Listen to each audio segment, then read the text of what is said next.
முழு நேர அரசியலில் ஈடுபடுவதற்காக தேசிய மகளிர் ஆணைய உறுப்பினர் பதவியை ராஜினாமா செய்ததாக குஷ்பு விளக்கமளித்துள்ளார். அவருடன் நமது செய்தியாளர் விக்னேஷ் முத்து நடத்திய கலந்துரையாடலை தற்பொழுது பார்க்கலாம்.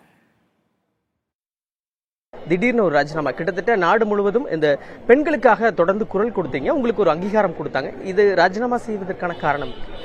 காரணம் கிட்டத்தட்ட திடீர்னு ராஜினாமா பண்ணல. கிட்டத்தட்ட ஒரு 8 மாதமாக நான் அந்த ராஜினாமா பண்ணணும்னு நினைச்சிட்டு இருந்தேன். நட்டாஜிக்கிட்டையும் சந்தோஷிக்கிட்டையும் இதை பத்தி பேசியிருந்தேன். கொஞ்சம் வெயிட் பண்ணுங்க சொல்லியிருந்தாங்க. போன மாதம் என்னோட கடிதத்தை கொடுத்தேன். நேற்று தான் அவங்க எக்ஸெப்ட் பண்ணியிருக்காங்க. ஒரு மாதம் கழிச்சு தான் அவங்க எக்ஸெப்ட் பண்ணியிருக்காங்க. நான் அரசியலில் ஈடுபடணும்னு ஆசைப்படுறேன், அரசியலில் இருக்கணும்னு ஆசைப்படுறேன். அப்படி இருக்கும்போது அந்த அரசியலில் இருக்கும்போது NCW மெம்பர் மகளிர் ஆணையத்துடைய உறுப்பினராக இருக்கும்போது என்னால் அரசியல் ஈடுபட முடியாது. நீங்க உங்க கட்சி தலைவர்களை சந்திக்கும் பொழுது என்ன சொன்னாங்க? நீங்க ரிசைன் பண்றீங்கன்னு சொல்லும் பொழுது அவங்களுடைய ஏதாவது அறிவுரை சொன்னாங்களா, இல்லாட்டா அதை ஏத்துக்கிட்டாங்க? அதனால கொஞ்சம் 8 மாசம் வெயிட் பண்ண சொன்னாங்க. ஸோ வெயிட் பண்ணதுக்கு அப்புறம் சரி அவங்களுக்கும் புரிஞ்சிச்சு. என்னால டிபேட் அதான் நான் சொன்னேன், கட்சிக்காக எந்த வேல்யூஸ் என்ன செய்ய முடியல, என்னால பணியாற்ற முடியல. ஸோ அது அவங்களுக்கு புரிஞ்சிச்சு. சட்டமன்ற தேர்தலில் போட்டியிடுவதற்கு எதுவும் வாய்ப்பு கொடுத்தால் நீங்கள் அதை ஏற்றுக்கொள்வீர்கள்? எல்லா தேர்தலையும் இந்த பிரச்சனை வரும். குஷ்பு போட்டியிட போறாளா இல்லையா, பேர் அடிப்படும்.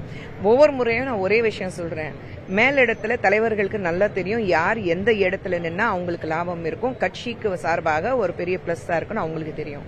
ஸோ கட்சியில முடிவு பண்ணட்டும். நான் இந்த ராஜினாமா பண்றதுனால 2026 நோக்கி தான் நான் ராஜினாமா பண்ணியிருக்கேன். நமக்கு ஒரு தேர்தலில் ஒரு இடம் கொடுப்பாங்களா, நமக்கு ஒரு போட்டியிடுறதுக்கு வாய்ப்பு மறுபடியும் கொடுப்பாங்களா, அதெல்லாம் மனசுல இல்லவே இல்லை. நீங்க ராஜினாமா செய்ததே திமுகவை சேர்ந்த சில நிர்வாகிகள், சில உறுப்பினர்கள் இணையதளம் வாயிலாக விமர்சனம் செய்யறாங்க. ராஜினாமா செய்யவில்லை, செய்ய நிர்பந்திக்கப்பட்டிருக்க அப்படி அவங்களுடைய பேச்சு. இன்னும் நீங்க ஆக்கப்பூர்வ இந்த அரசியலுக்கு நேரடியா இப்ப வரும் பொழுது உங்களுடைய நடவடிக்கை எப்படி இருக்கு? இல்ல, திமுக பொறுத்த வரைக்கும் குஷ்பு என்ன பேசினாலும் அவங்களுக்கு பயம். ஏன்னா மடியில அவ்வளவு கனம் இருக்கு. ஸோ மடியில கனம் இருக்கிறதுனால பயம். எதுவும் இல்லாம இவ்வளவு பயப்படுறாங்கன்னா இப்போ முழுசா அரசியல் ஈடுபட போறேன் மறுபடியும். ஸோ எவ்வளவு பயம் இருக்கும், அவங்க பயம் என்னால புரிஞ்சுக்க முடியுது. அந்த பயம் நல்லதுதான்.